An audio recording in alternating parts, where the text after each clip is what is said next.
Hello, my name is Aaron Gilmartin, and we are going to be looking at some of the beginning and intermediate techniques of flamenco guitar. I'm going to be talking a little bit about the history here in the beginning of flamenco, just to give you a feeling of the different kinds of influences that come into play when we're playing flamenco. It helps when you're playing to be thinking about those things, the places that it comes from, and the different cultures that are at play in flamenco. A lot of people say that originally flamenco came from the gypsies, who came from India originally, from eastern India, in the east, that is. And these people traveled across, of course, all across Asia and across Eastern Europe and southern Eastern Europe, I guess, and then into Africa and into Spain eventually, and ended up in Spain, where flamenco is actually from, thought to be from these days. But along the way, they picked up a lot of the styles from Morocco and were influenced by the Arabs and by the Jews, and eventually, when they arrived in Europe, by the European harmony. So flamenco really represents a kind of ultimate fusion of East and West, and it's one of the reasons why a lot of people find it very attractive. It has elements in it that are very diverse and draw in a lot of different likes. Over time, after it arrived in Spain and after all these influences had begun to fuse, the Spanish then sent out people who went to South America and brought back some of the styles from South America, and so it was then flamenco began to be influenced by even the Americas in the 19th century, I guess even earlier than that to some degree. And then as the 20th century progressed, obviously many things have come in contact with flamenco. I say obviously because flamenco has always been an open art form. It's always been an art form that accepted its influences and new things. And so jazz has come to play an important role in the harmony, as well as the aesthetic. A little softer sound sometimes, and a greater sense of swing in some ways, though it's certainly not a jazz swing. So that's kind of an overview of the history of the peoples who have influenced flamenco. It continues to be influenced to this day by different new things.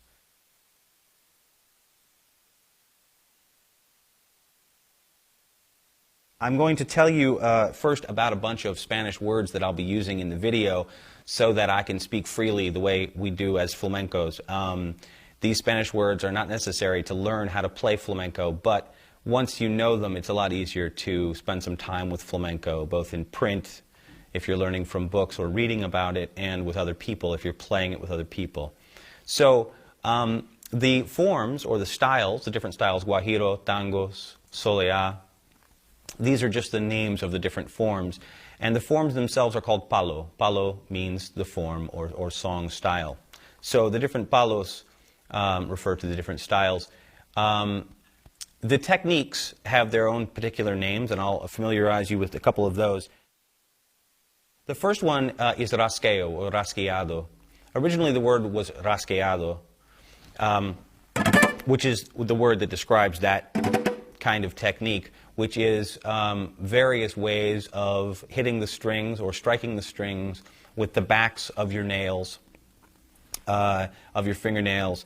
There are many different kinds of techniques, so I won't define it any more than that, but it's basically the way that they play the chords in that very fiery style. So you can have very fast repetitions of striking of the strings.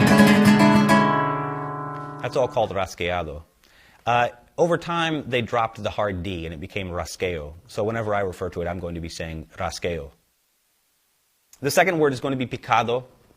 The second technique is going to be picado, which just means what a classical player might refer to as I&M technique, of using the first two fingers, I and M, and alternating them basically always in alternation, going back and forth, and never repeating one finger again and again, but always alternating them.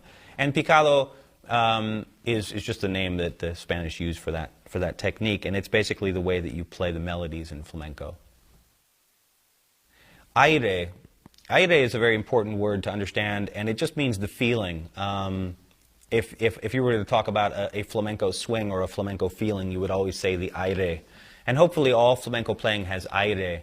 It is kind of a compliment, but it also is sort of the general term for the feeling of flamenco.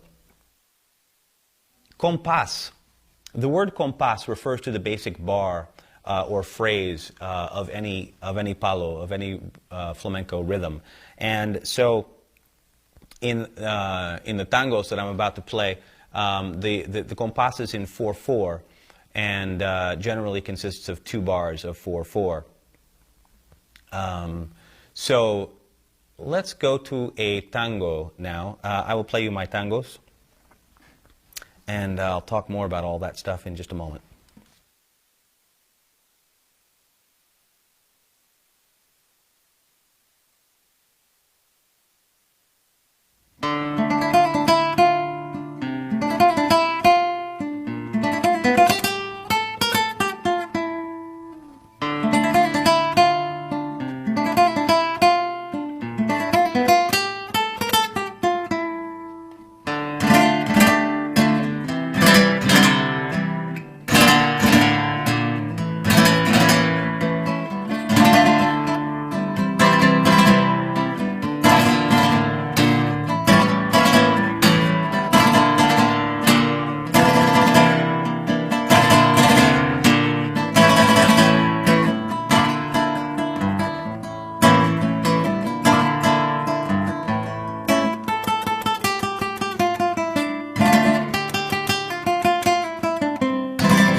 Tangos, again, is in 4/4, and the basic compás, as I talked about before, is very important to understand before you get into playing the melodies.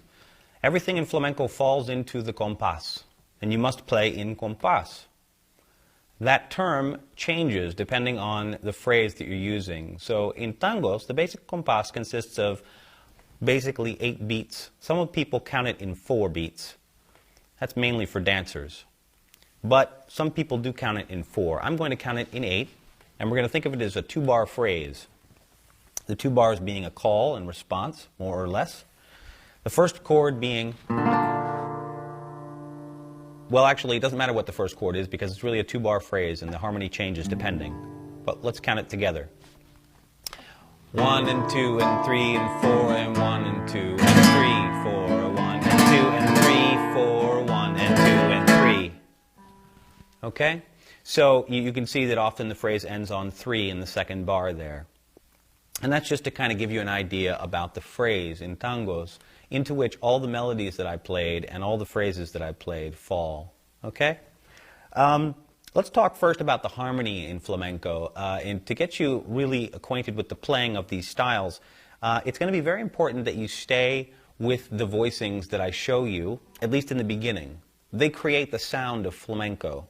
And if you were to just read chord names on a page and play them with the correct rhythms, it wouldn't sound like flamenco. So let's take a look at these chords first of all. I'll say something here that I'll probably repeat a little bit throughout the video, which is that the use of the guitar in flamenco is extremely economical. They've devised ways of playing things that allow for very small movement and very powerful effect. So the chord voicings is a good example of that. The first chord that I'm going to show you is the tonic, or the first, or the one chord of this key, if we can think of it that way, the A major. And I'm just playing it with a small abbreviated bar with the first finger barring two strings, the fourth and the third string, and the second finger playing the second string, the C sharp. So the first finger is fretting the E and A, and the second finger is fretting the C sharp on the second string. And I'll just say that allows you for this third finger to be free here to play the B flat suspension over that, even the B flat and the D over that, and then the open A. The second chord is the B flat chord. And I'll point out that the B flat has two open strings that it's using here. We're using the D, the open D string, and the open E string on top. The B flat is just fretting three strings, or three notes, and that's the B flat on the fifth string on the first fret, the B flat on the third string on the third fret, and the D on the second string on the third fret. And again, it allows for very easy movement back to the A, B flat, A. The third chord that I'm going to show you is the C. Commonly would be thought of as a C9. It does have the D on top, and it's a C7 chord using the B flat here. I think you can all see that chord. It's playing the fifth, fourth, third, and second strings there. And again, it's using the open E on top, and that's important. We always hear that E ringing out on top.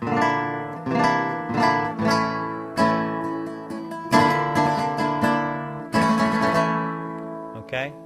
Adding a lot of the tonal color and sound for flamenco. The fourth chord I'm going to show you kind of rounds out the phrase, is the D minor. We should all be familiar with the D minor, just a basic D minor voicing. I'm playing it with the fourth finger on the D again, showing how, just showing you that I'm borrowing that note from the other voicings, right? The C7 or C9 and the B flat, sharp 11 you can think of it as, and the A, all using the same note here, the A being the only one that doesn't use the D. So the D minor moves easily to the C, to the B flat, and to the A. The other two chords that are involved in what I just played, the other two harmonic sounds, one of them is F major. It's just a basic F major bar on the first fret, triad. Nothing complicated about that. And the second one is not really a chord, but kind of an extension or a lower extension to the B flat when I use the G in the bass here on the sixth string, which just adds a very sort of deep sound, of kind of a darker sound, and is useful for adding textural differences and different sounds for different moments.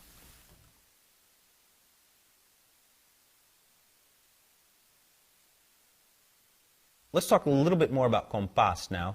The compás often will be comprised of,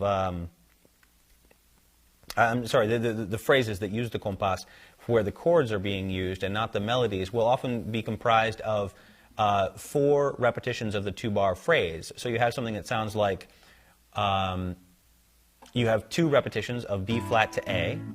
1, 2, 3, 4, 1, 2, 3, 4, 1, 2, 3. And then you will have just a straight rundown from the D minor back to the A. D minor, C, B flat, A. Sounding like this. 1, 2, 3, 4, 1, 2, 3, 4, 1, 2, 3, 4, 1, 2, 3, 4. Okay? So then those two put together sound like this. And this would be a good way to play tango compás, so that you have a complete phrase and it sounds like tangos and you sound like you're playing tangos flamenco. And it sounds like this.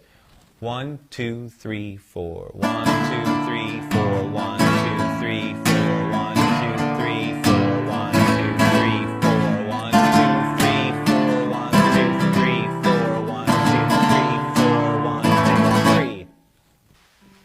I played it correctly that time.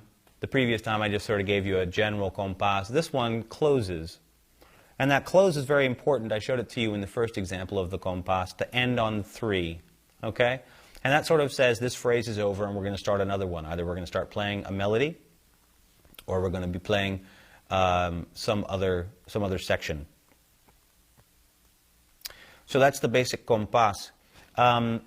I did forget one word that I'm now going to be using a lot in the previous introduction to Spanish section, which is the word falseta.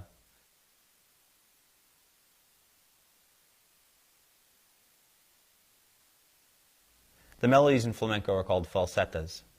And that refers really to the melodies on the guitar. Of course, there are melodies on other instruments, and I haven't really heard those referred to as falsetas, but here the melodies are called falsetas. So each one of the melodies that I played there is called a falseta. And let's look first at the introduction falseta. This is something that I've written mostly of my own. It's also sounds like a lot of things that you'll hear in flamenco. And in flamenco, a lot of the music comes from other people. There's a lot of borrowing, and of course there's a lot of traditional melodies, but also amongst the people who are playing today, everyone cross-pollinates. And so I guess this is a little bit of an example of that. My introduction starts off on the D minor chord, and in that sense doesn't really follow what I just showed you about the compás starting from B flat to A. And we basically have a very fast arpeggio of the D minor chord.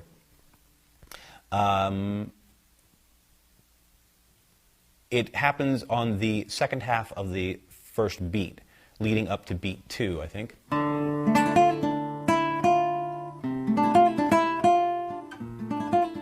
Right. So it's on the second half of the first beat. So you play the downbeat 1 on the D string, and then this fast arpeggio, followed by another quick attack with the right finger, with the first finger, and then a pull off in the left hand.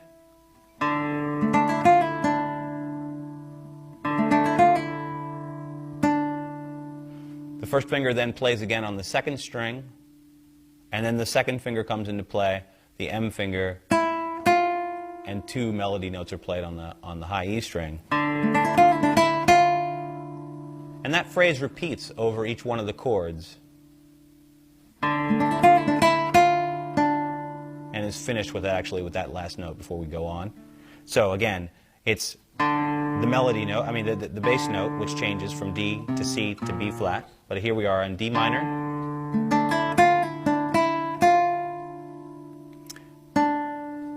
C,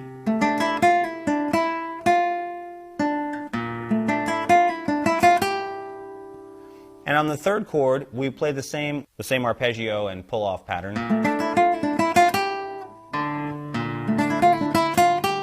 But then we finish it out with a 30-second note run, hopefully, picado, I and M, up to the G, going up from the D to the G. So I think I played too many notes there. Right. Okay? So it just adds this little run from D to E to F to G to the end of the previous phrase. And then we slide up to the B flat on the first string, and we play a melody that just plays one downbeat, and then the rest of the notes are on the offbeats. Let's see here. That's right. That's those are upbeat 16th notes. One yanda, two yanda, one yanda, two yanda. I'm now going to play the whole thing for you so that you can play along with it. Goes like this: 1, 2, 3, 4.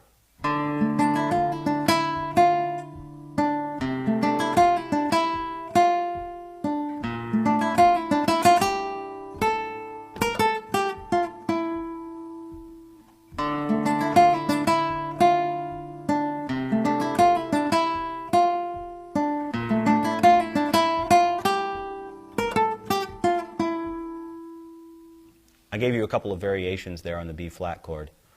The B flat chord, the way I intended to play it, is with 30-second notes sounding like this.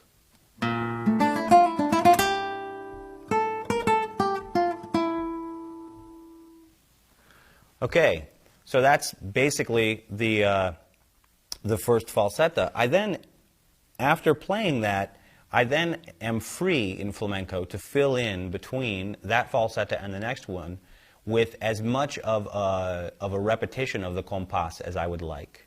Okay? So that's what I did during the piece. As I get to the end of it, I then just go back into compás. I may do a number of things to take me through the chords from B flat to A number of times, and then maybe D minor, C, B flat to A. I will often use what's called a llamada. Llamada in Spanish means call, to close a phrase. And it's called a call, I think, mainly because the communication between the different artists, the different musicians, is accomplished through these musical phrases, these little paradigms, these little cliches in flamenco that they play or sing or dance. They create these rhythms. And then everyone knows that you're going to change section. You're going to go someplace else. And that's what I do to close, usually to close this section. I don't really remember if I did it between the first two falsettas or not. But I would do that with the F chord as a substitution for the D minor. Okay? So I'm going to show you how I'll play the end of that falsetta, and then I'll just play 4 repetitions of the 2-bar phrase.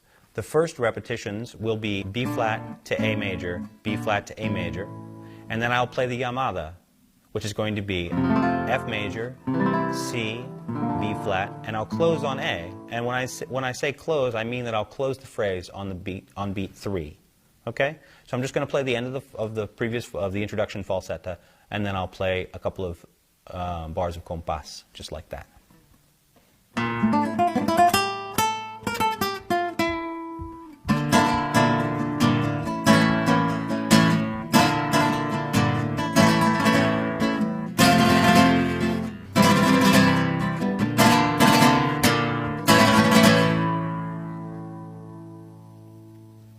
You'll want to notice that a lot of times when I'm playing compás, I do not give a lot of weight to the first beat.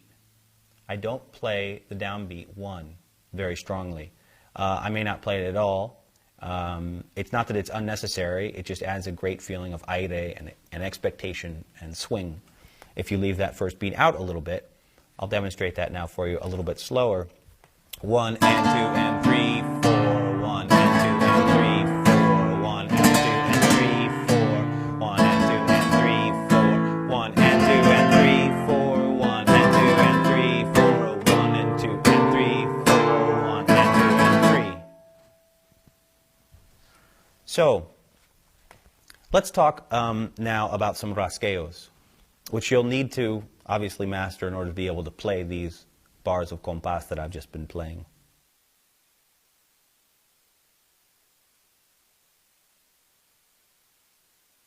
Rasgueo is by far the most signature sound of flamenco.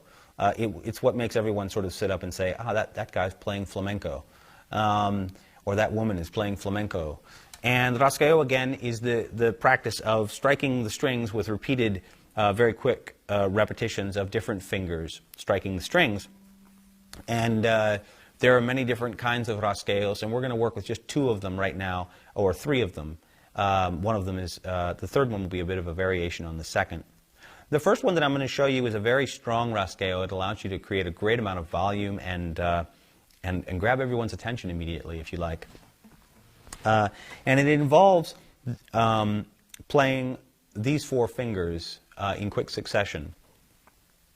It creates a triplet to a downbeat rhythm. Triplet 1, triplet 1, triplet 1. Okay? So that's what we're going to be working with very slowly. It would be triplet 1 or 1, 2, 3, 1. Okay? I find that the easiest way to practice these rasgueos, and all of the rasgueos, in fact, is to begin the practice with 3 different stages of getting used to the new movement, developing the muscles. And these these practice techniques I will suggest are the best ones that I've found for working any rasgueo into your playing repertoire. The first one involves really just doing the rasgueo in the air, away from any surface, certainly away from the strings, away from a table, away from your leg, but in the air. And for the sake of this rasgueo, I'm going to say that we should wrap our fingers actually into the meat of your palm as a starting place. Okay? And this is really a training method at first. And then we want to flick out each finger individually of the other fingers as far out and as quickly and with as much emphasis and force as we can. Counting as we go, 3, 4, 1, 2, 3, 4. You should feel that there is true definition to your movement. And in the beginning, you may find it difficult to feel that definition. I did, and it took me a while to feel that kind of decisive movement in each digit. Okay?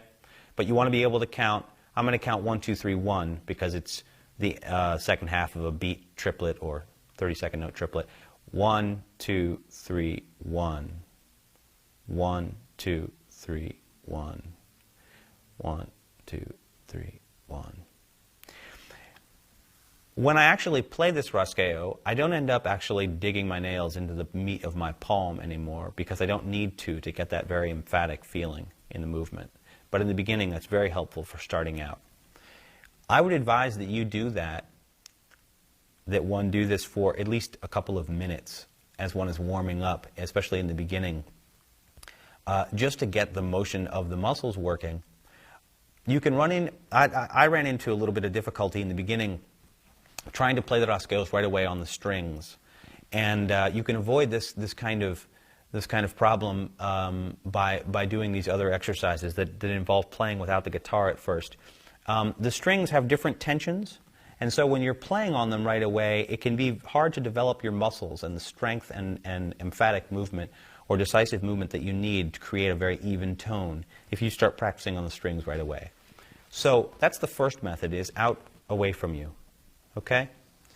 The second one is playing on a flat surface. And for this, you need to plant your thumb on the flat surface. It can be your leg. It can be a tape case. It can be a CD case. Those make nice sounds. It could be really anything. But something that's flat, preferably, and allows you to have a target that you can hit. That's one target, as opposed to with the strings where you're dealing with a number of different targets that are moving and vacillating and with different tensions. And it's basically the same thing. Wrap your fingers into the meat of your palm and try and develop something that you really feel is a very decisive movement in each finger. And again, if you were to practice 2 minutes of the free out in the air and 2 minutes of this before playing guitar, I think I found that was the quickest way to work new rasgueos into my repertoire. The third way that I would practice these is with the left hand muting the strings, just holding the strings down, which is a necessary technique in playing flamenco. We're going to get to that in a minute at some point in any event. And so you mute the strings so that you're not worried about the chords, and at least they provide a little bit more of an even kind of response across the different strings if they're not being fretted in different places but are all muted. And then 1, 2, 3, 1, 1, 2, 3, 1, 1, 2, 3, 1, 1, 2, 3, 1. I will tell you that these fingers are referred to in flamenco technique as E, A, M, and I. Okay? So if you are familiar with those, or most of those, from classical guitar or playing Brazilian guitar or playing any kind of guitar where you had to learn that these fingers had letters associated with them, it may be useful for you to be saying the names of the finger for you while you're doing it and connecting in your mind the finger to the movement E, A, M, I, E, A, M, I, E, A, M, I, E, A, M, I. So we notice that that there's a very even kind of attack to that. What I want when I play rasgueos is the ability to create a very, very accurate rhythmic impression. A lot of flamenco requires you to use things that are rhythms that are varied. They're not metronomic a lot of times in the playing. So it's very nice to be able to juxtapose a metronomic use of a rasgueo with a non-metronomic one, okay? Where you might hear something that goes, and then something that goes, okay? There's a bit of an accelerando in the second one, right? It speeds up at the end. Okay?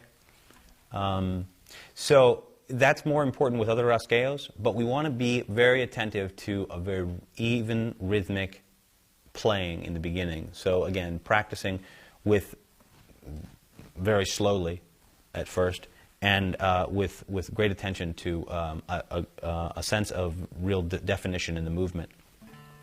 The thumb of the right hand can be rested very heavily on the sixth string. A lot of times you'll see flamenco players playing, and you'll see them do things like that. And that's totally natural. Sometimes you'll be stopping other strings, etc. But it allows you to really get into the guitar and drive the strings with a lot more force. So don't be afraid to let the weight of the hand weigh on that sixth string. It doesn't need to bend it a whole lot, but planting it firmly on the sixth string will help you to get a good solid feeling. The second rasgueo that I'm going to talk about is called abanico, which means fan. And there's a number of reasons that I've thought about that it might be called fan. One of them being that it looks sort of like the movement that the dancers use when they are using their fans in the dances. And they flutter the fans about. And it's sort of the same movement here. And it's important to think about that a little bit because, again, I'm going to ask you to do a little bit of work away from the guitar, or suggest that it might be easier for you if you start out by practicing away from the guitar, just getting a really loose movement, okay? And of course we're going to control it little by little over time, but it really is a very, very loose flow, a real whipping of the hand that's needed in the abanico.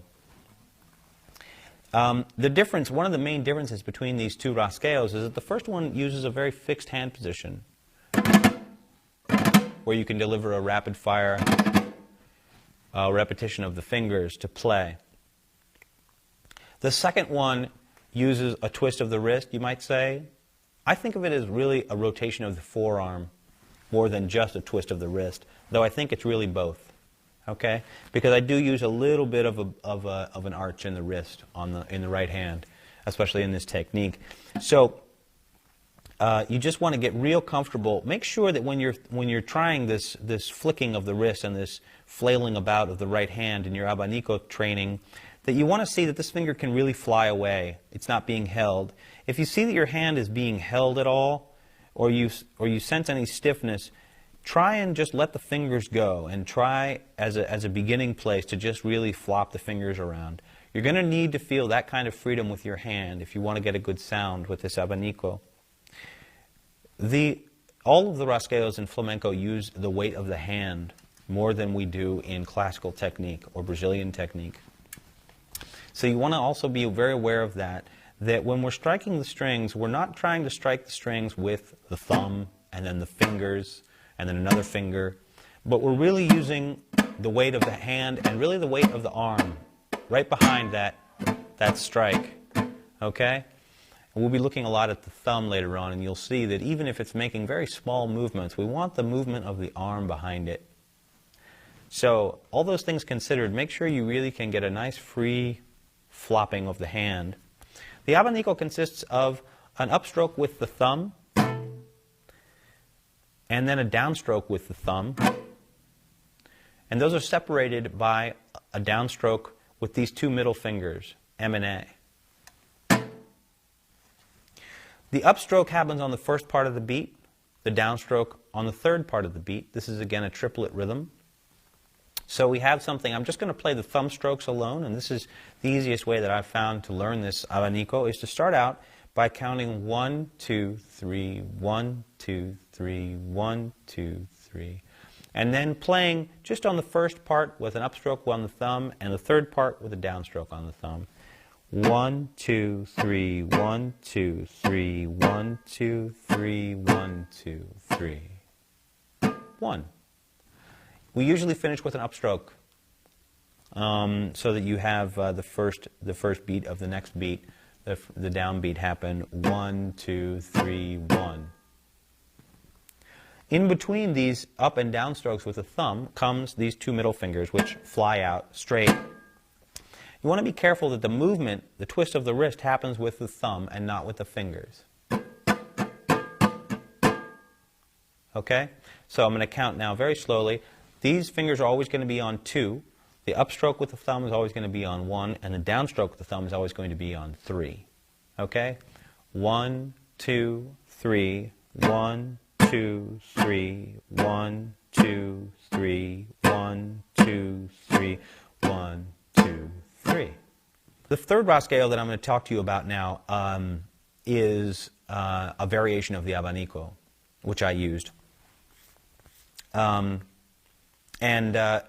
let me just demonstrate those two Ra scales together now. These two Ra scales work very well together. These first two Ra scales work very well together because they use the same rhythm, but they create completely different sounds. So you can have juxtaposed bars or juxtaposed whole sections where you're using one and then the other. Very effective, and I advise, all people advise, I think it best that I always work in variations in my rasgueos. Okay? So, 1, 2, 3, 4, 1, 2, 3, 4, 1, 2, 3, 4, 1, 2, 3, 4, 1, 2, 3, 4, 1, 2, 3, 4, 1, 2, 3, 4, 1, 2, 3, 4, 1, 2, 3. So, you can see that by using different rasgueos at different moments, you can create great tension and interest in the music. To that point, the third rasgueo is a variation of the abanico that I use mostly when the tempo picks up a little bit, or I want to just raise the blood pressure a little bit, I might say, raise the level of excitement for just a moment, or even as we're ending a piece to speed up the accelerando at the end. And the difference is that instead of having the final upstroke to finish the abanico, we end with the downstroke of the thumb.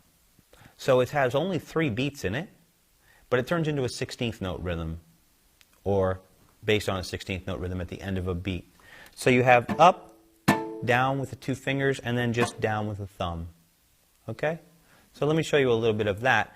I'll play the first half of a 2-bar phrase with the regular abanico, and then I'll switch to the other one.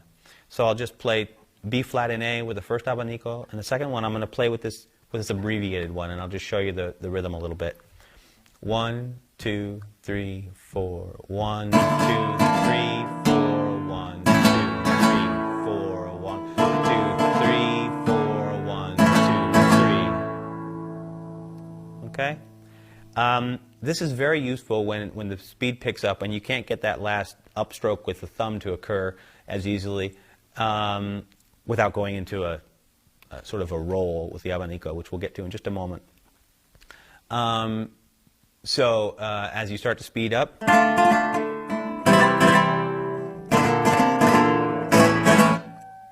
those are all the same variation of the abanico, meaning up with the thumb, out with the finger, and then down with the thumb. I'm doing it on every beat, maybe. 1, 2, 3, 4, 1, 2, 3, 4, 1, 2, 3, 4, 1, 2, 3. I ended with a full abanico with an upstroke, ending on 3. The roll, the abanico roll, where you just start to repeat the abanico again and again and again and again and again until you get to the beat where you want to be and you end with an upstroke, is a very nice rasgueo to end a phrase with. One of the main reasons that I like it is because it's very easy to create a nice crescendo with it. Okay? You can start very softly, play something very light, and then just build into a really powerful sound. Something like this.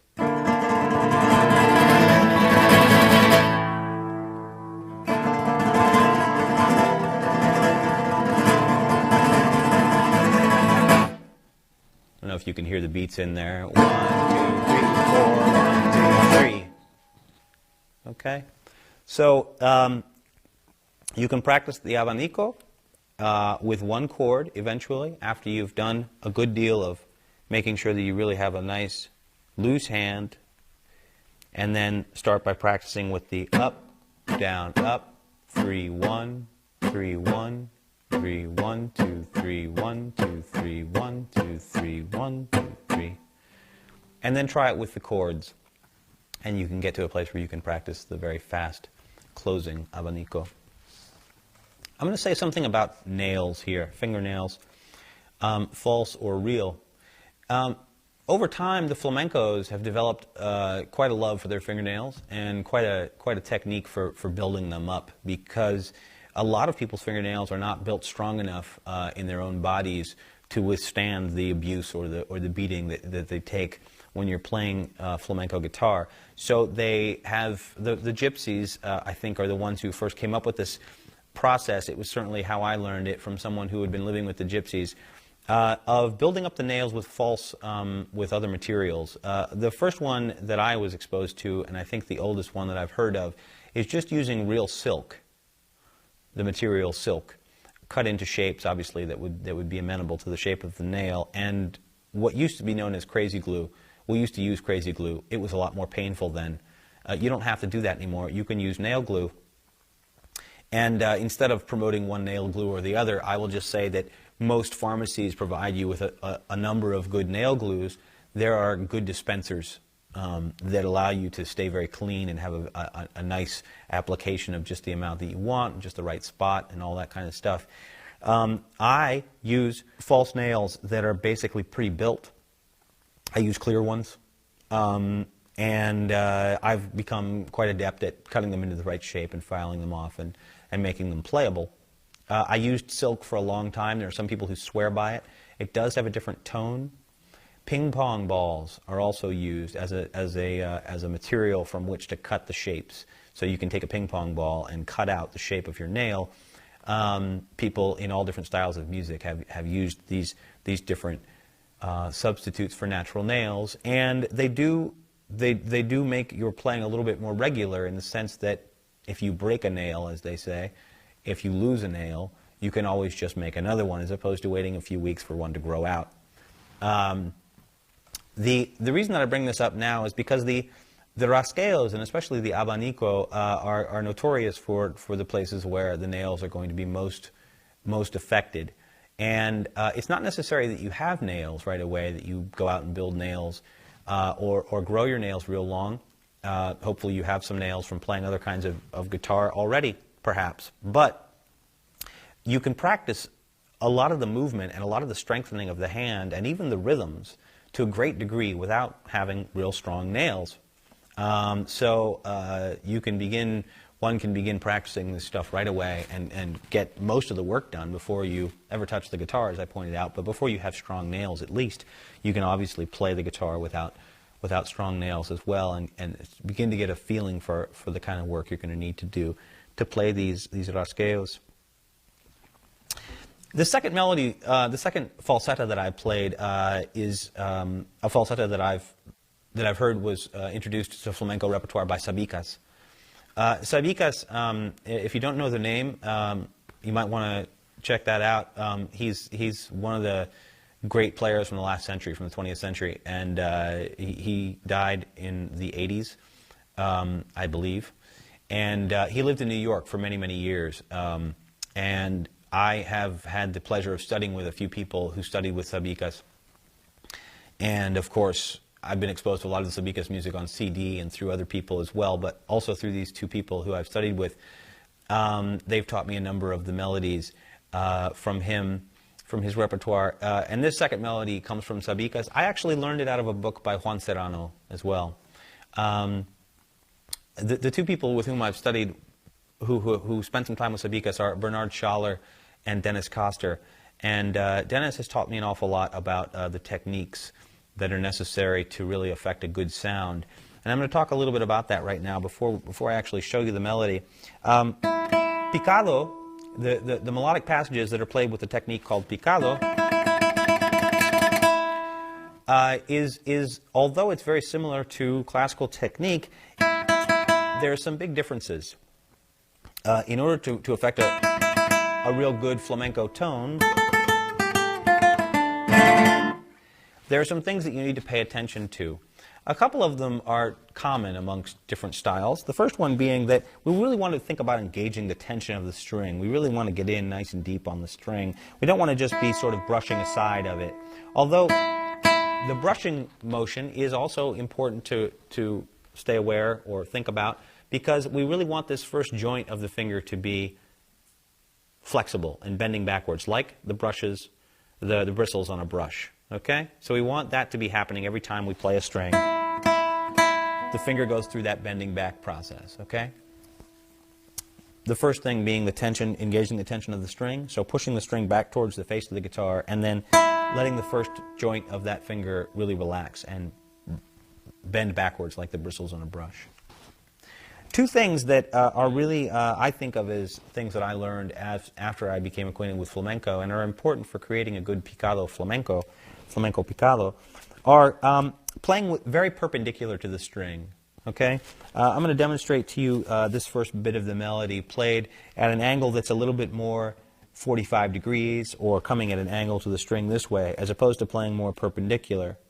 If you play at this angle here, you can get a very nice warm tone.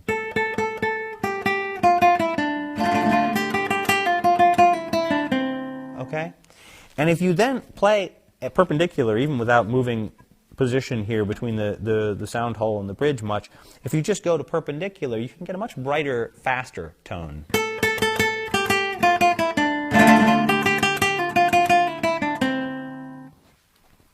The second thing which will help a lot is moving closer to the bridge. So keeping a nice perpendicular attack on the string, pretty much a right angle, and then moving closer to the bridge will give you a good, allow you to approximate a good picado sound.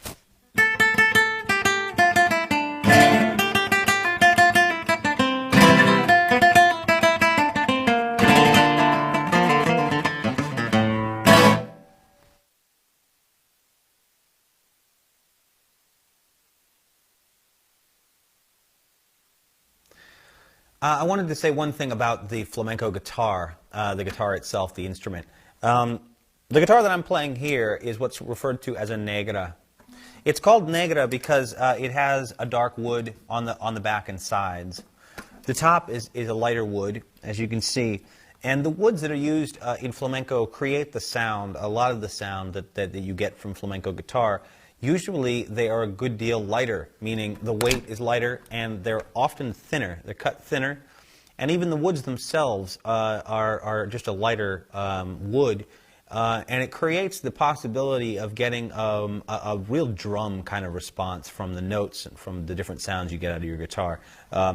We tap the guitar, we play the strings muted and stuff, and of course the notes themselves.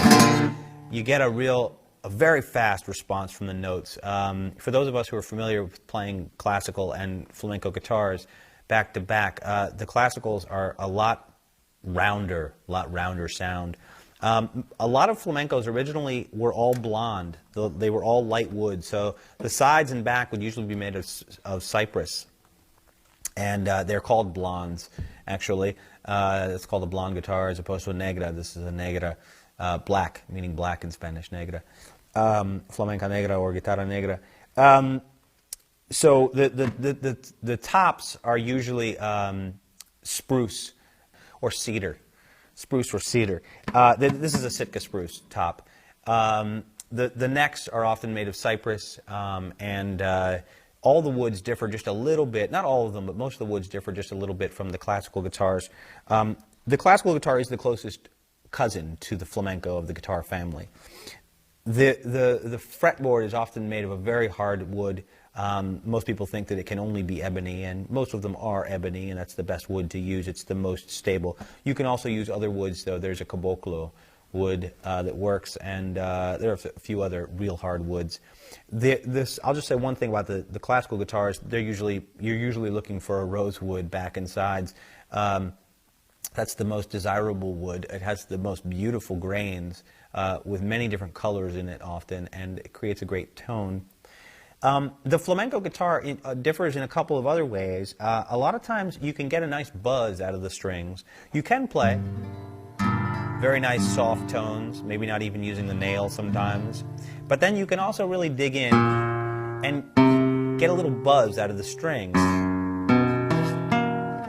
I'm not getting much of a buzz there, but you can hear a little tiny bit of buzz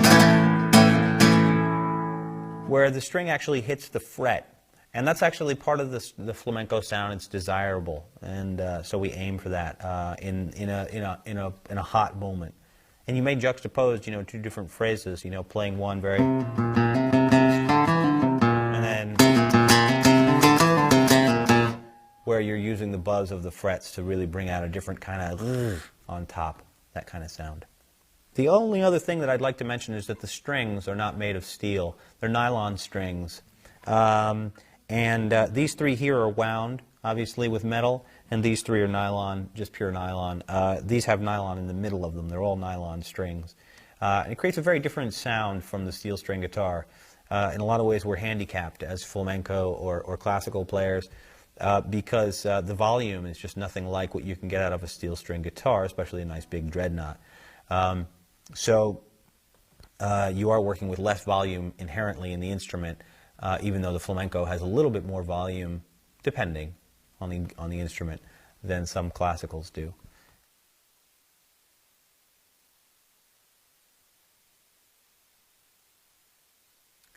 The second falsetta of the tangos, as we were talking about, uses the picado sound, and we want to be sure that we're getting a nice flamenco picado. It's only important to be able to make the picado sound like a flamenco picado, because then after you can do that, you can choose. Do I want a little bit of a warmer sound, or a little bit of a brighter sound, a little bit more of a flamenco sound? Okay? So the beginning of each one of the phrases for this falsetta are short picado sections, followed by a very fast rasgueo. I will now demonstrate to you these small melodies. I can imagine running into trouble with some of these melodies, and have in the past, because of awkward finger combinations and the string crossings. Okay, so you want to become aware of what finger you're starting with, and which finger allows you, when you start with that finger, the phrase is most comfortable for you. Which finger allows you to be most comfortable? So in this first one, I start with the M finger, and of course we're always alternating, and the rhythm is followed by a short rasgueo. Okay. Second one.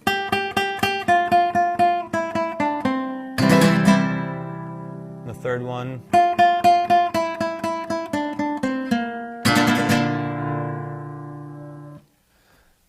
The second and third melodies, I like to start with the I finger. First one with M. Second one with I. Third one with I.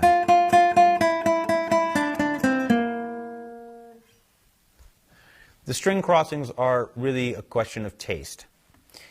You basically want to always have the I finger playing the lower string and the M finger playing the higher string, okay?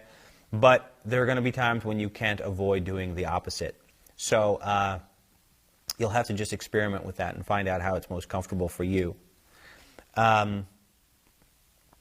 For our purposes, I will just show you one brief demonstration of the other rasgueo that I'm using here, which is a variation of the first one that I showed you, which uses these four fingers in succession.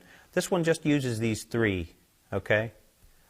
And it should be practiced in the three ways that I showed you. First in the air, then on a flat surface, and then on the muted strings. The end of this rasgueo, you play the three fingers, and then the I finger plays twice by itself. It plays an upstroke and then another downstroke. This is a 16th note rhythm, or a 32nd note rhythm, very fast. You can make it very fast anyway. And it's 1, 2, 3, 4, 1.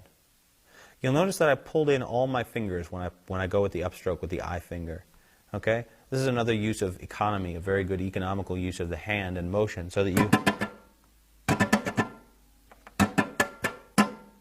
when you come up with the I finger, the hand closes and then the I finger plays alone for the downstroke, the final downstroke. 1, E, and 2. On the strings, real nice secure grasp with the thumb on the 6th string. 1, 2, 3, 4, 1.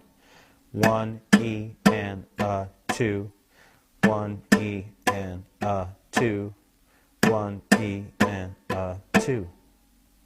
In fast succession, you can tie these together by leaving out the final downstroke of the I finger. So you have 1 E and 2 E and 3 E and 4 E and We don't do that in this falsetto, but it's certainly possible. So then the final one would have the final outstroke with the I finger to finish off the phrase.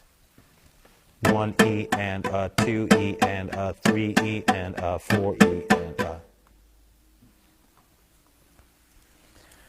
I'll just point out that you need to be very aware of what strings you're playing with your rasgueos as well, as it creates very different textures and really, really deep, different kinds of feelings, okay, in flamenco. In this falsetto, we're playing mostly the top 3 strings.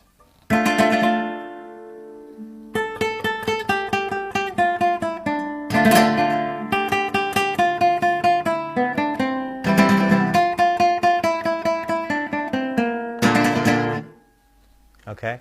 On the B flat chord, on the last chord, I am playing more in the middle. I'm getting the 5th string and the 3rd and the 2nd. You'll hear that I'm really not playing that top string at all, though. Right? And it just creates a much greater sense of textural variety. The first chord, you can play just the 2 or top 3 strings maybe, or maybe all 4. On the C, maybe you start playing the 5th string, or maybe just the 4th, and then the B flat, getting a little deeper, so that you really get a shape in the phrase, okay? And that's something that'll come over time. When you gather strength, you'll be able to really aim for different sets of strings. The end of this falsetto is a triplet rhythm that you've probably noticed is a pretty difficult one to just grab quickly. But it involves some pull-offs, and another very typical flamenco sound is this sound where you play some strings, you may even bend them a little bit and get a little bit of a detuning going on, and then you pull off from there with the left hand. So this is just 1, 2, 3, 1, 2, 3. Those are the first 2 beats of the last bars of this falsetto. And of course, you're starting with the B flat chord, kind of. You're not using the B flat here in the bass. You're just starting on the 4th string with the F, B flat, and D, respectively, on the 4th, 3rd, and 2nd strings. And then you play all 3 strings with the thumb stroke, and then you pull off to the 1st finger on the E, and then the open D. 1, 2, 3, 1, 2, 3. The 3rd beat uses a pull off from E to D, and then a quick strike again on the 5th string for the C. And then you'll need to stretch up and let go of the other strings. Stretch up with the 4th finger and play the D on the 5th string for the final triplet. D, C, B flat, and then A. Sounding like this.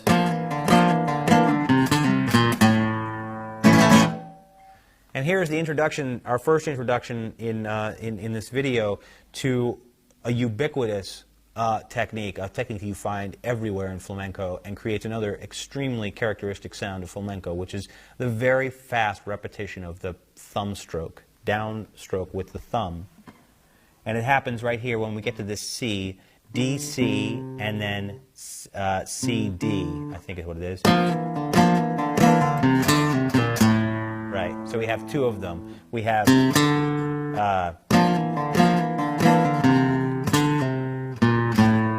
so C, D is a repeated thumb stroke, very fast repeated thumb stroke, and then B flat, A.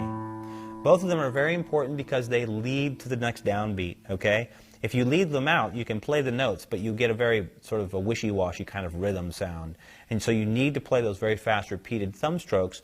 And I've found that in order to do that, it's most easy to count while you're learning these falsettas, count them out meticulously, know exactly what the rhythm is, and be able to play them and count them at the same time.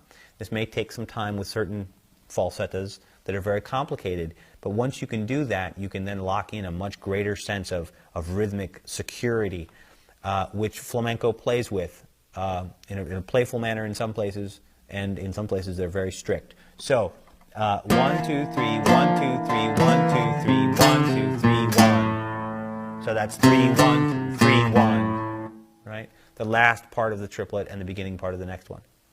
I'll play the whole falsetta now for you a little bit slower, so you'll have a picture of it. I always will start off with a little bit of compás just before I play a falsetta.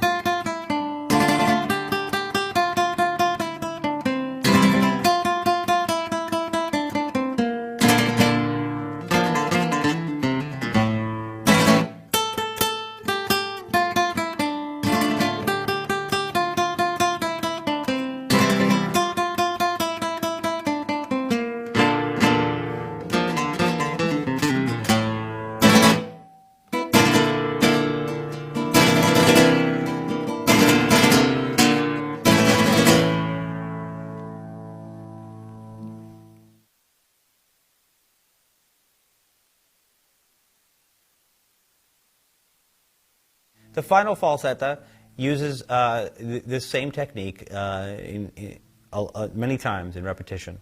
Starts on E on the fourth string, and you start by just playing the triplets between E and C sharp, and then B flat, C sharp, D a few times. So E pulls off the D, and then you play C sharp with the thumb, and then you quickly play B flat again, hammer on to C sharp, and play D.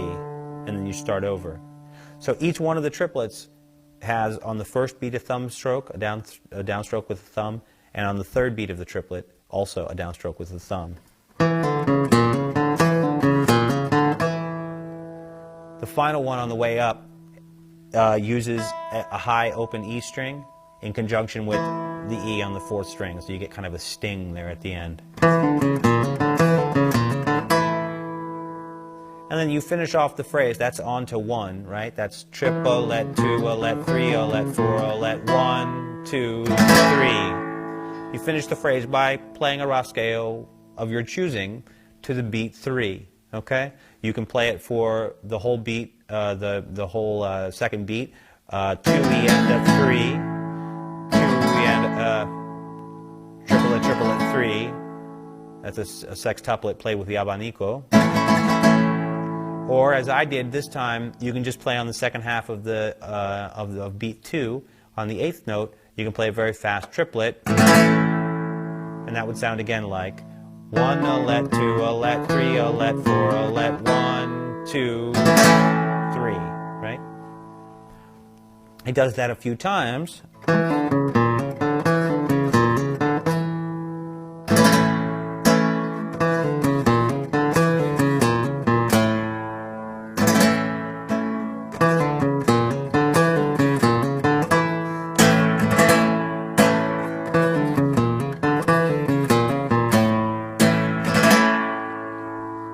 Okay?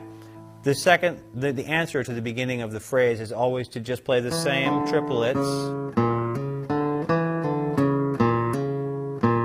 And this time on beat 4, the triplet will be B flat, C sharp, B flat, and then the open A string. Always playing the first part of the triplet and the third part of the triplet with a downbeat, with a downstroke of the thumb.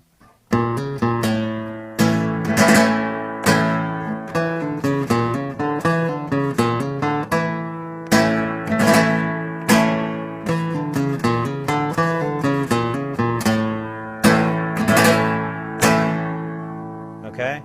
I'm striking each one of those beats with a lot of force just to kind of show you that that's possible. Certainly a desirable sound sometimes. The end of the phrase is a variation that I've heard many, many times. Not quite sure who wrote it or if it's really a variation of my own. But it uses a pretty simple rhythm, starting on the D minor chord again. We play the D minor chord. You can play it all, or you can play just a few notes, or you can just play the D string, however you want to do it. And then one and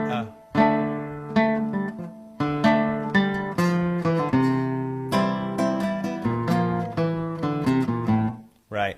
So the rhythm is 1 and 2 and 3 and 4 and 1 and 2 and 3, 4. Always ending on that 3 there, right? It's important to get the 3 there.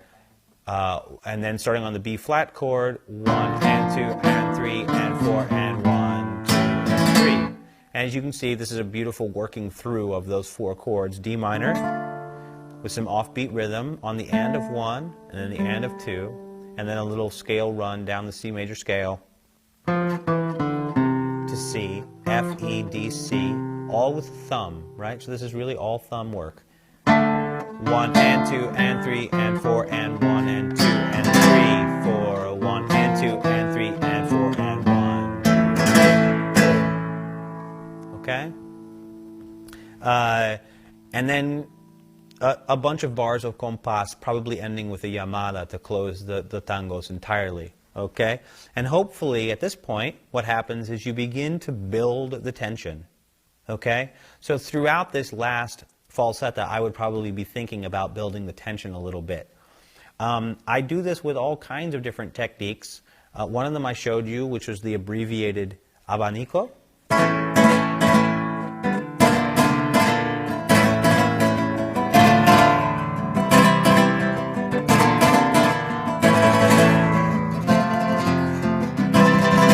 And then I may go to an abanico section where I play very softly and I let the tension build even more. You know something's happening. I've been getting kind of excited there for a moment, so you know there's something building. And I may use there a few bars where I go back to something sounding very kind of tame.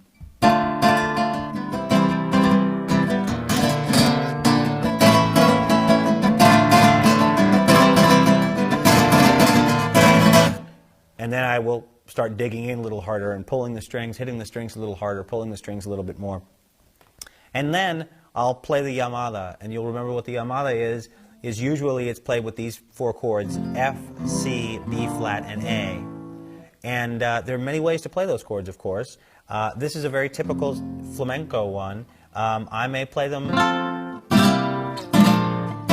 I may do something like that. I may substitute the D minor for the F, too. But in this case, I will stick to the F, the very traditional F, C, B flat, A. So I'm going to play through the whole last falsetta and just give you a sort of a sense of how I close to the tangos, building some tension. Okay.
So that's my tangos.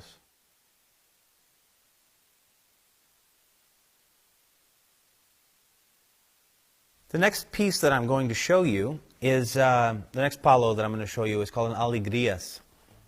And alegrías literally in Spanish means happiness. And it's traditionally a very happy sound. I'll tell you a little bit about it before I start, so that we can have a little bit of an exposure to this new rhythm. The alegrías for us will be the introduction to the 12-beat pattern, or a 12-beat form.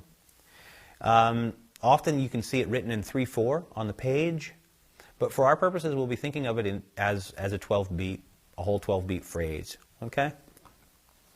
I found the easiest way to learn this rhythm was to count it and clap it at the same time, and once I could do that, I could kind of transfer that knowledge to the guitar much more easily.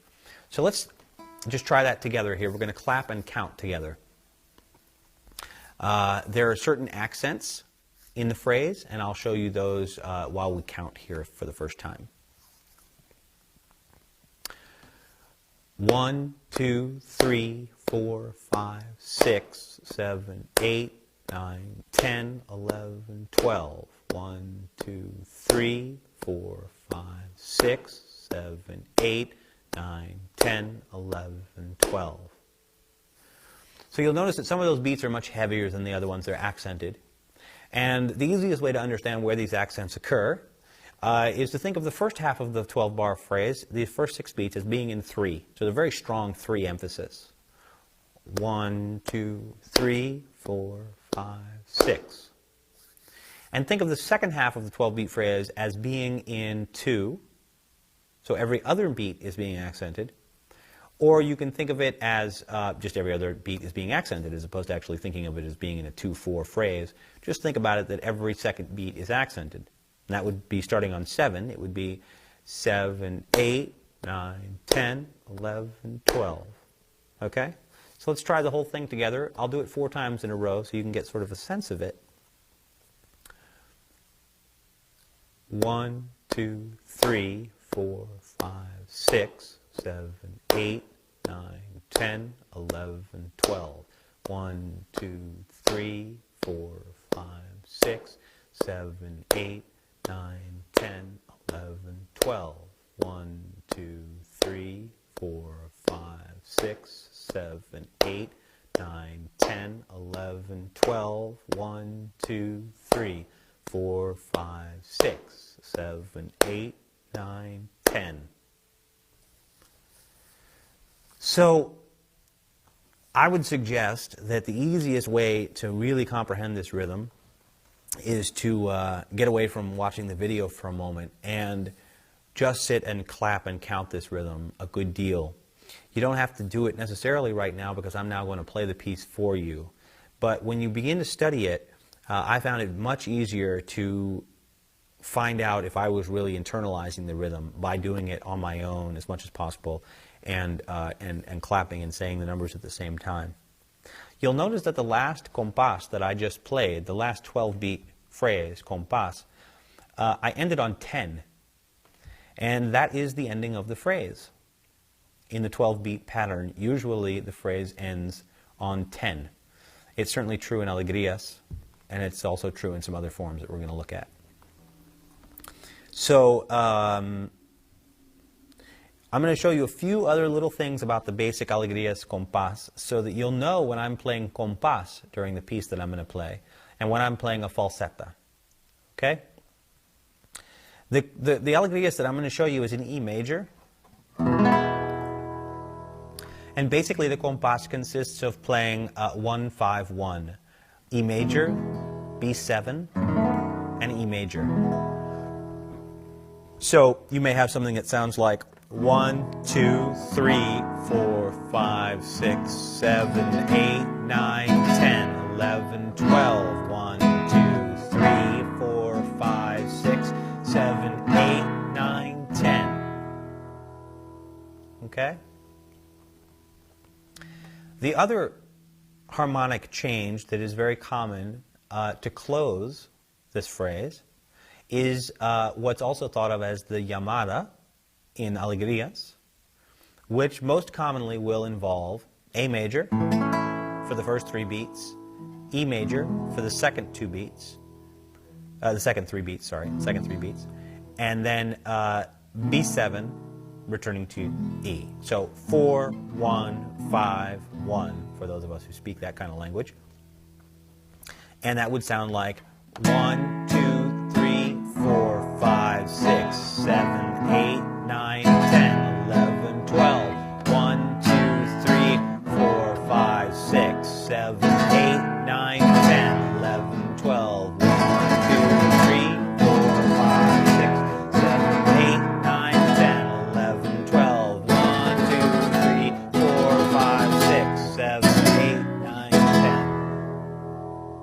Again, it's always ending on 10, right? We see the end of the phrase is on 10. So that's the basic alegrias con paz that I'm going to be using. You'll see that it has many variations. Alegrias.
So that was the Alegrias.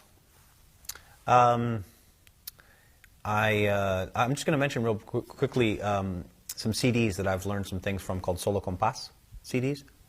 And these CDs are great study techniques, study aids, and they literally have solo compás on them. So you can play along with them, or you can dance along with them, or sing along with them, or play palmas along with them. Palmas is the clapping, art of clapping. So the silencio that I teach in the middle of this Alegrias, I took off of one of the Solo Compás CDs. And it's just one of the many different avenues that you can use to acquire music, that one can use to acquire different falsettos and different rhythms in flamenco. This introduction starts on a pretty strong chord. It's definitely a modern chord. This is definitely part of the modern repertoire from flamenco. It's not really a traditional kind of sound. This chord is really you could think of this as an A7 or an A sharp 11 chord. I will make the point that the harmony in flamenco is really not, although you can call something an A7 sharp 11 chord and describe it that way so that you could have a discussion with someone who plays jazz or has studied classical music, it doesn't function in the same kind of way that classical and jazz harmony does. So it may be useful to call it that, but it's not really a functional harmony. This A7 sharp 11 chord, second finger on the G on the 4th string, third finger on the C sharp on the 3rd string, D sharp with the 1st finger on the 2nd string, and the open E on top. That's the first 7 or 8 notes, whatever it is. It's a 16th note pattern. 1 E and a 2 E and a 3. 1 E and a 2 E and a 3. 1 E and a 2 E and a 3. And we use that on this chord a couple of times. We also use it on the next chord, okay? So then comes an 8th note pattern that plays up till beat 6, more or less. 3 and 4 and 5 and 6 and 7 and 8 and 9 and 10 and 11 and 12 and 1 and 2 and a 3 and 4 and 5 and 6, 7 and 8 and 9 and 10 and 11 and 12 and 1. These all are arpeggiations, right? This the first little thing that leads up to beat 3 just goes straight through a forward arpeggio, P-I-M-A, and then back down. Okay, back down I-A. P, P-I-M-A, I-A, and then to beat 3. 1 E, and 2 E and 3. And then we start over, except for now we're playing 8th notes as opposed to 16th notes. 3 and 4 and 5 and 6 and 7 and 8 and 9. Okay? 3 and 4 and 5 and 6 and 7 and 8 and 9. And then a whole bunch of offbeats. 9 and 10 and 11 and 12 and 1. 1 E and a 2 E and a 3 and 4 and 5 and 6 and 7 and 8 and 9 and 10 and 11 and 12 and. So from the end of 8 till the end of 12 is just 5th, 4th, 3rd, and 2nd strings on the offbeats, and 9 and 10 and 11 and 12 and 1, sorry, and 10 and 11 and 12 and 1 and 2 and a 3 and 4 and 5 and 6 and 7. Okay, I think I've made that clear enough. If you count along and play with that, you'll find out where the beats are. Again, the easiest way to learn all of this stuff is to be able to count it while you play it. We then have a run. So the second half of that, of the second falsetto, the second compás goes 1 E and a 2 E and a 3 and 4 and 5 and 6 and 7 and 8 and 9 and 10 and 11, 12. And 9 and 10 and 11, 12. And 9 and 10 and 11, 12.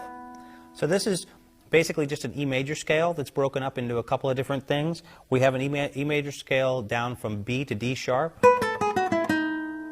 And then we have a trill on the open E to F sharp on beat 10. This is and 9E and 9E and 9E and 10.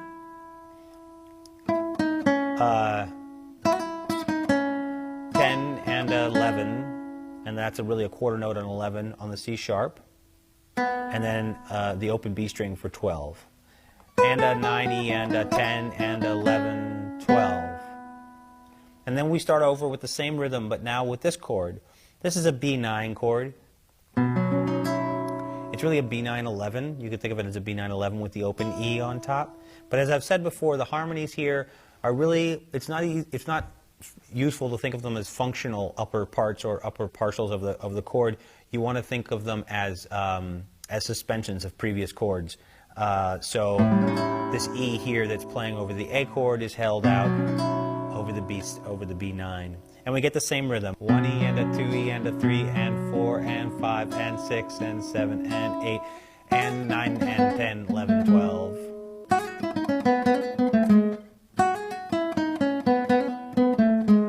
So again, it's just an E major chord with a couple of trills in the middle of it, right? Trill from F to G sharp, and then walk down from E to B, and another trill from B to C sharp, and then you replay the B. That's the only hard part, is that you play this trill, B to C sharp to B, with the second finger, and then you play B again on the third string. That's a little hard to hear if you're not paying close attention. But it gives it a very strong sound to have that repeated B. And 9 and 10, 11, 12. I think that's actually 12 on the chord. Yeah, it's 12 on the chord. So this is 11 to 11. 11, 12. Okay? So we play the E major chord on the beat. I'm just going to play the second half of that falsetto really slowly for you a couple of times.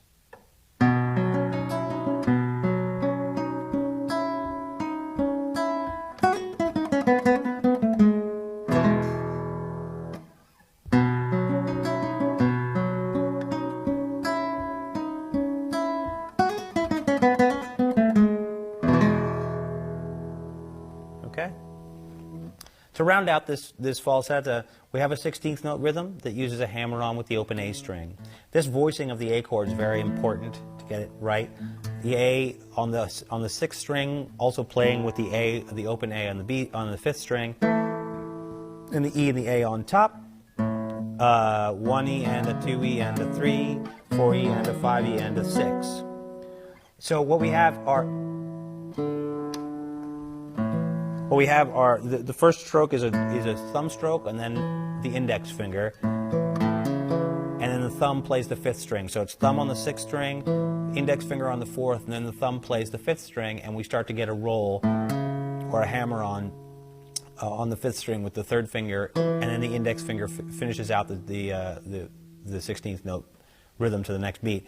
1E and 2E and then we finish out the 3 beats with the middle finger on the 4th string, on the 3rd string. 1E and 2E and 3, 4E and 5E and 6. It's exactly the same pattern in the left hand. We just move the left hand up two frets here, and you get the B major chord.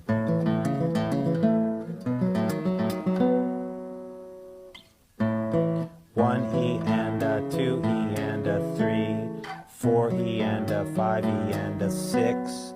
And then we start out a run, a melody with the thumb on the 3rd string, on the C sharp, and we come down alternating with the P and I. 16th note pattern starting on the end of 6. And 7 and 8.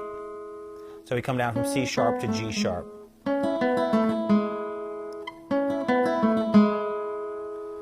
Okay, so that would sound like 4E and a 5E and a 6 and a 7 and 8. 4E and a 5E and a 6 and 7 and 8. And then from 8 to 10, we use a dotted eighth note pattern that sounds like, okay? We use a little blue note there, little G natural.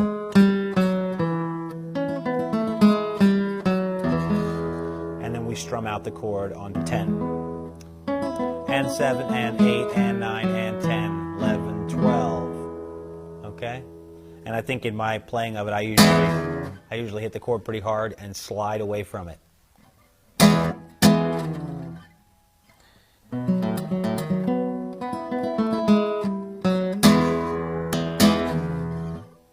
And then we start over with the same melody again on the A7 sharp 11.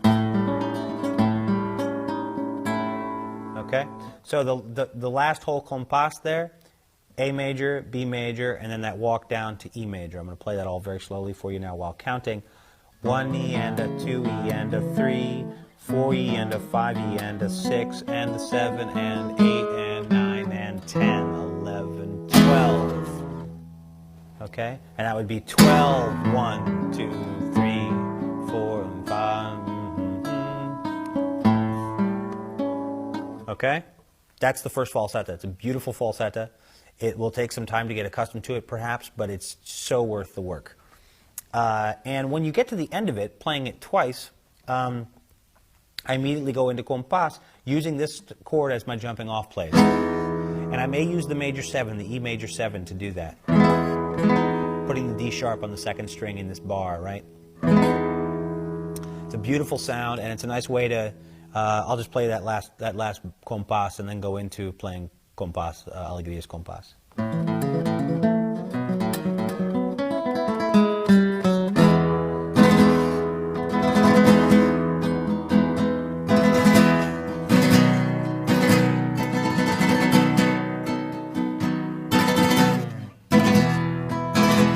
Right?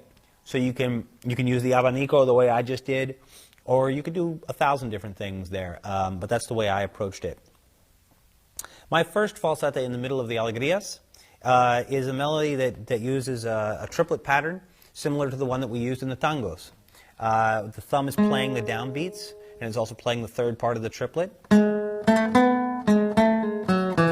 And sometimes we have those pull off, 3, 1. 1, 2, 1, 2, 3, 1, as also part of the melody. The other places where there is the second beat in the middle of the first and the third in the triplet, sometimes I fill in with the index finger, or it's actually part of this falsetto. So you have 1, 2, 3, 1, 2, 3, 1, 2, 3, 1.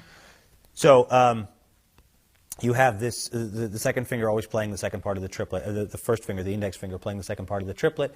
1, 2, 3, 1, 2, 3, 1, 2, 3, 1. Okay, and where we have a pull off here from B to C sharp, we don't need the index finger to play the high E string, so we avoid it. When we get to the F sharp, instead of resolving to the E the way I've been doing right now on the 4th string, we drop down to the 6th string. And that's something that also you want to pay close attention to, because it can be a little bit tricky to get your hand around immediately. 1, 2, 3, 1, 2, 3, 1, 2, 3, 1, 2. And then it's eighth notes, 1 and 2 and 3. 1 and 2 and 3. And that's thumb stroke, index, and then filling out the first, those 3 beats, 2 and 3. That's 10, right? I think it's 10. Or is it 6? 1, 2, 3, 4, and 5, and 6. And then we do a very similar thing, but when we get to the F sharp, now with the second playing of the melody, instead of dropping down to the low E, we drop down to the B on the 5th string, and we outline the B chord in the same way. Thumb, index, and then we let the thumb just play through. We play 4 and 5 and 6? Yeah, it's 4 and then 5 and are both just repeated notes with the thumb. It's sort of a very abbreviated sweep picking with the thumb, and then we finish it out with a strum of whatever strings are left. Okay? So I'm going to play through that first compás of this falsetto. 1 and 2 and 3 and 4 and 5 and 6, 7 and 8 and 9 and 10 and 11 and 12. Okay? The first bits are triplets, the second bits are eighth notes, right? Then comes a very long, beautiful thumb melody using exactly the same techniques. The first and third note of every beat are repeated downstrokes with a thumb. The second one, most of the second notes in the thumb melody are slurs.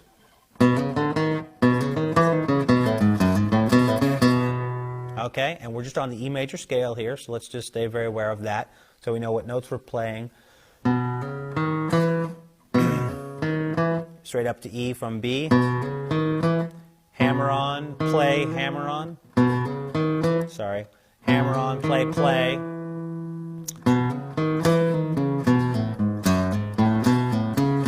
Right? It's very strict. The pattern really doesn't vary at all. It's the first and third beats are played with the thumb. The second is a hammer on.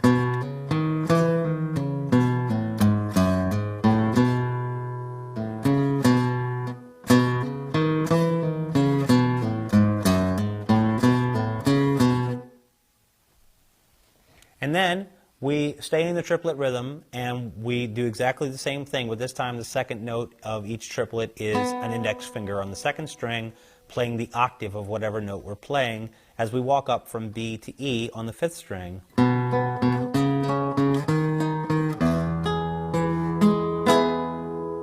Okay?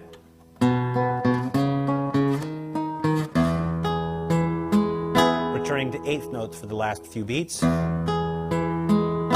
7, 2, 3, 8, 2, 3, 9, 2, 3, 10, and 11, and 12.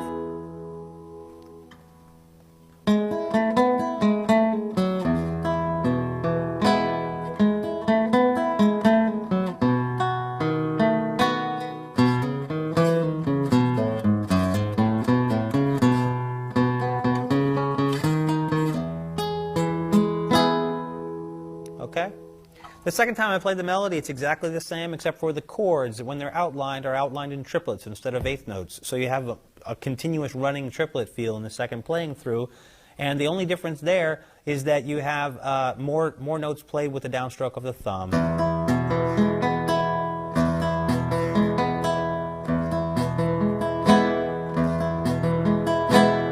There's a couple different variations you can use. I prefer the one I just played, which is triplet, triplet, trip, triplet, triplet, trip, triplet, triplet, trip. So 1, 2, 3, 1, 2, 3, 1. So the index finger plays on the second beat of the first triplet and the third beat of the second triplet. 4, 2, 3, 5, 2, 3, 6. 4, 2, 3, 5, 2, 3, 6. The second beat of the first triplet and the third beat of the second one. When you get to the B7 chord, same thing.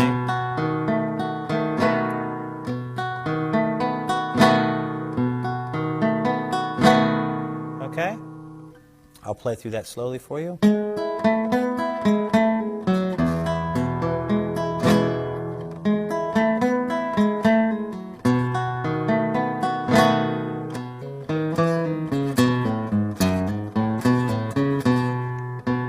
Staying in triplets here. All right, the last chord is also in triplets. Okay, so that's those falsettas. The silencio, which is the minor part in the middle, is a very typical part of alegrias, and really beautiful silencio here that came off of one of those solo compás CDs. I learned it for one of the people for whom I play. She's a dancer.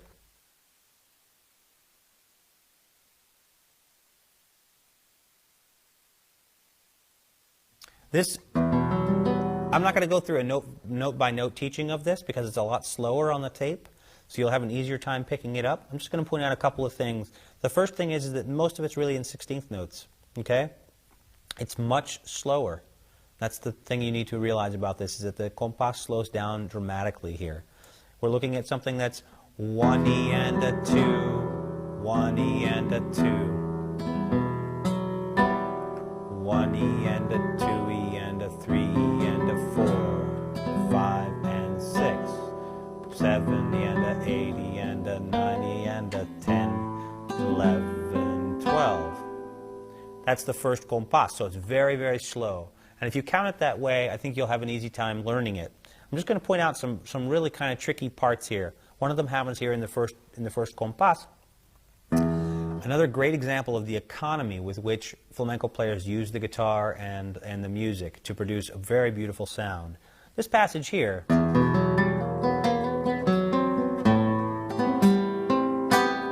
takes you through some really different kinds of sounds, but you're really doing very little with both hands. You're basically using sweep picking with the thumb. I call it sweep picking. It's not really sweep picking. In flamenco, it's called thuâ. We'll get to that later. This is a technique of just playing consecutive strings. Okay. When we get to the third string, we hammer on with the left hand. And then we play with the index finger the second string. Okay? So you have, I think this is 7E and 8E and...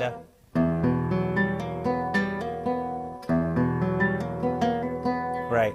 7E and 8E and 9. 7E and 8E and 9. So first you have 7E and 8. 8 is on that B flat there that you hammer on with the second finger on the third string to the B flat. E and So the E of 8 is this index finger on the second string. And then the and of 8 is the B flat again, and then you hammer on the third string again, this time with the fourth finger, and then play the second string again. So just those notes in isolation would be open G, hammer on to B flat, open B, play the B flat with the thumb, hammer on to it with the fourth finger on the fourth fret, and then play the B string, okay? With the chord ringing below it. I'll play it just a little slower.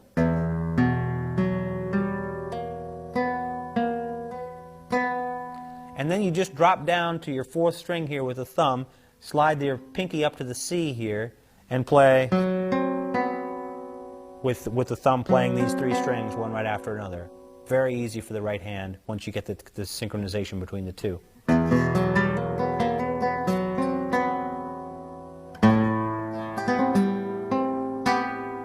So it's F sharp and C, and then the open B again, and then an open A, and a reverse arpeggio, and then the thumb just walks through that chord again. Reverse arpeggio to G, right? A, M, I, very quick, to a G in the thumb. So A, reverse arpeggio, G. Okay, that's a very fast triplet there. Again, from the beginning of that compás.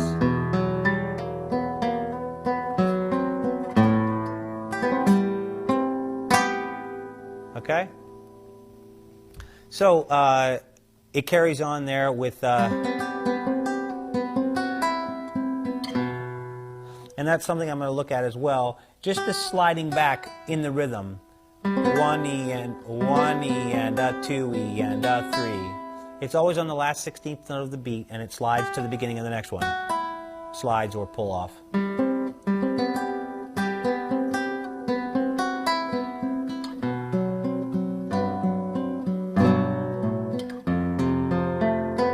I don't think you'll have any trouble figuring that out by just watching the tape. Just an F chord with an open B.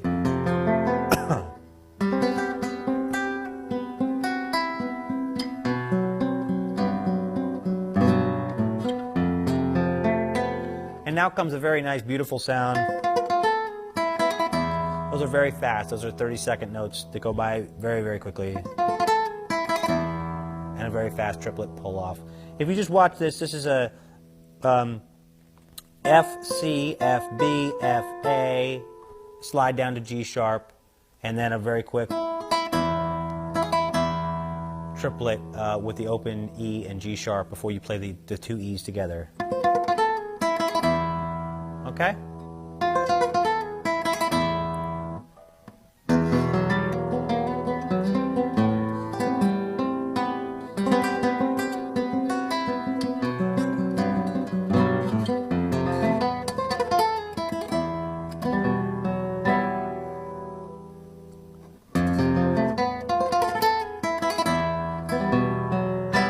then you put down this E9 chord again and just outline the chord. Then it repeats. Again, these are really pretty simple to see. Pull off G sharp, G to F sharp, C to B, G to F sharp.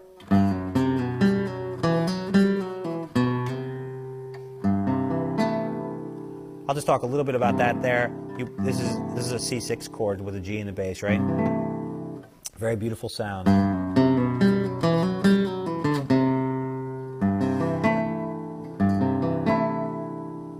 Okay, and then we start off with this C9 chord, and it's the same thing: 1 E and a 2 E and a 3.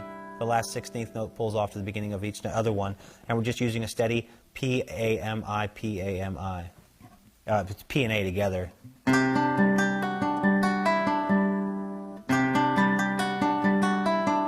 There's a weight, right? It's A pull off M I, A pull off M I. A pull off M I, A pull off M I.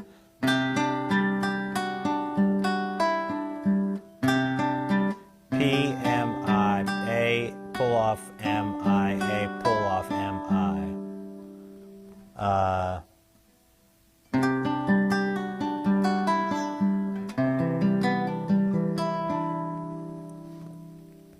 This is a C major arpeggio. P, I, M, A, hammer on with the fourth finger on the second string, and then open E and play the D again.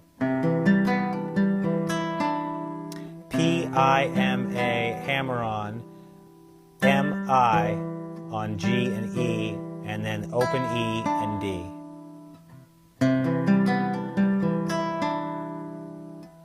P, I, M, A, hammer on, M, I, open E, D.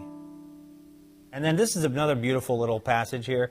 3 hammer-ons separated by a couple of open strings. 1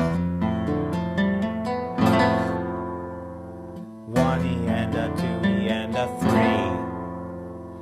Hammer-on the first string, on the 6th string, open 5th string, hammer-on the 4th to the 3rd fret, hammer-on the 3rd to the 2nd fret, open B string, and then strum the whole chord.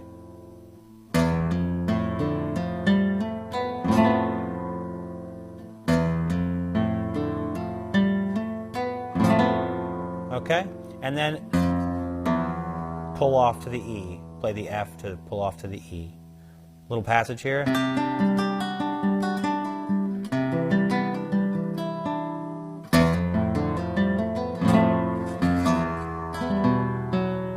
Again, finish it out with outlining the E9 chord, the E minor 9 chord. And then comes a section that has a lot of repeating in it. The right hand is basically playing P-I-M. And in between, you're having the same thing. You're having a pull-off from the last 16th note of each beat to the first of the next one. Okay? In this first case here, we're going from G to C sharp to E.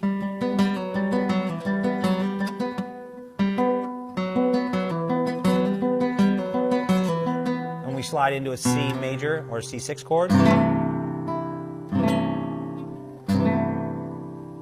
And then we do the same thing on D, C, and B with the 5th, 4th, and 3rd strings. And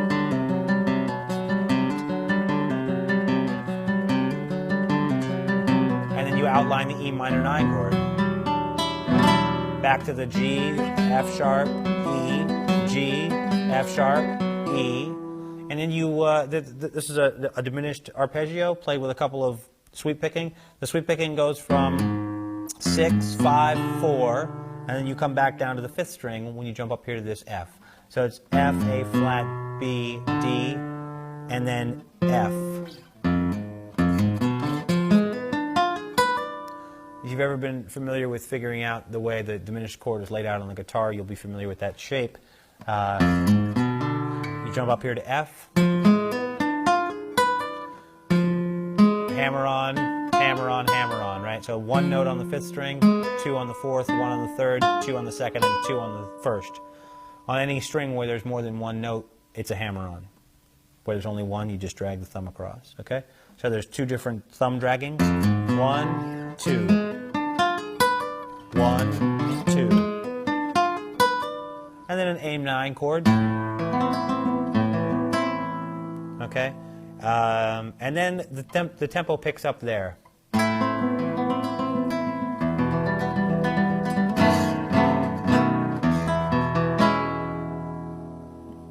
And we go through the chords: A minor 9 to E minor, B with a C over it. This is a beautiful chord. The way it's fingered is pretty important. Just a B7 with the F sharp in the bass here, with the second finger on the F sharp on the 6th string, and you keep your 4th finger on the C here.